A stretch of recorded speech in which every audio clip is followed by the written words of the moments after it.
បាទជ្រាបសួរពុកម៉ែបងប្អូនឥឡូវនេះខ្ញុំចូលមកដល់ទឹកដីខាងខេត្តកំពង់ឆ្នាំង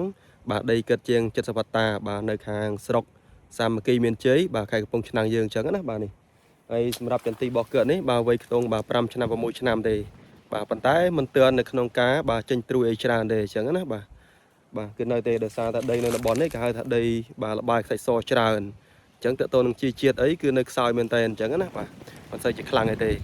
បាទឥឡូវយើងមកមើលជាក់ស្ដែងនេះបាទឃើញទេបាទនៅក្នុងការចេញត្រួយគឺយឺតអញ្ចឹងណាបាទដោយសារតែដីគឺខ្សោយនៅជីជាតិ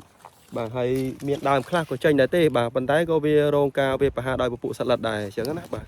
គឺប៉ះពាល់ខ្លាំងបាទដូចជាពពួកមូសតែឬក៏ខ្ញងអីចឹងទៅបាទវាបំផ្លាញអស់ច្រើនអញ្ចឹងណាបាទនេះយើងមើលនេះបាទប៉ុណ្ណេះហើយគឺនៅទេបាទមិនទាន់ចេញទេអញ្ចឹងណាបាទអញ្ចឹងសម្រាប់បាទទឹកដីដែលបាទសម្បូរដីលបាយខ្សាច់សច្រើននេះគឺយឺតបាទយឺតមែនតើដោយសារតែវាខ្សោយដោយសារធាតុចិញ្ចឹមអញ្ចឹងណាបាទនេះបាទគឺនៅទេបាទអញ្ចឹងណាបាទមានកន្លែងខ្លះក៏ចេញដែរប៉ុន្តែគាត់ថាវាតិចអញ្ចឹងណាបាទនេះបាទនេះឃើញចេញមកមិនតិចអញ្ចឹងទៅបាទអញ្ចឹងណាបាទហើយអ្វីដែលយើងត្រូវធ្វើបាទតកតនឹងចន្ទទីនេះទី1បាទគឺយើងត្រូវតែបាទបាញ់ចេញត្រួយមួយជើងសិនបាទជំនួយត្រួយបាទជំរុញបាទក្នុងការចេញខ្នាយមឿនឬក៏ចេញ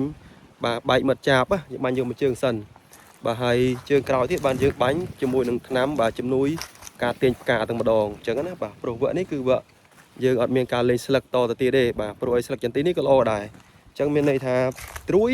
គឺមកជាមួយនឹងផ្កាអញ្ចឹងណាត្រួយមកជាមួយនឹងផ្កាតែម្ដងបាទនេះ